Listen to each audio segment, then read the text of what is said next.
Hello everyone, today we'll be reading John 5, 9 and 10. And don't forget that this is an interlinear Bible. It is the closest translation from the original Greek and Hebrew, and it has a lot of commentary to help us understand the original context. And immediately became well the man, and took up the bed. His and walked it was and Sabbath, on that the day. Said therefore the Jews to the had been healed Sabbath, it is lawful for you to take up the bed.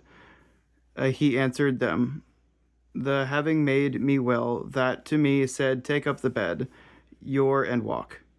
This sign of Christ's divinity was instantaneous, miraculous, and defiant of normal reasons. Literally, the man became whole. Jesus' questions, verse 6, concern the man's desired condition of wholeness, or whole. The pallet was a thin mat on which he stretched out for reclining. It would normally be rolled up or folded in order to facilitate carrying. 38 years of sickness were destroyed by 3 simple words of the Master. What euphoria must have filled the man's total being. Jesus' command to carry the pallet and his healing on the Sabbath brought him powerful hostility from the Jews. Jesus' conception of God's purpose for the Sabbath drastically affected his acceptance of the Jewish Messiah. How strange is it that the Jews had no words of appreciation? They choose to accuse Jesus indirectly through the healed man. The Pharisaical Jews used these passages to put people under hair-splitting legal bondage.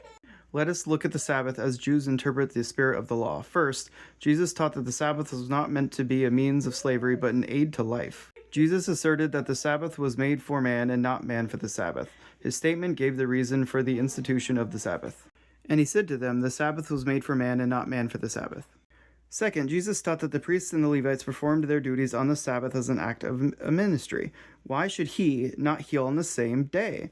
Third, if the day of a child's birth necessitates circumcision on the Sabbath, on the 8th day, the law permitted the work to be done. 7:22. If therefore the ceremonial law was kept on the Sabbath day, why not an act of mercy? Fourth, if a man's sheep fell into a pit on the Sabbath, rather than allow the beast to die, its removal was permitted. Luke 14:5. Then he answered them, saying, which of you, having a donkey or an ox that has fallen into a pit, would not immediately pull him out on the Sabbath day? Fifth, in Mark 3:4, then he said to them, is it lawful on the Sabbath to do good or to do evil, to save a life or to kill? But they kept silent. Jesus asked the Jews if it was lawful to do good or to do evil on the Sabbath. The Lord implied that by refraining from doing good, one is actually doing evil. Jesus even taught that the Father worked on the Sabbath, as he maintains the world. The Savior claimed the authority of being the Lord on the Sabbath.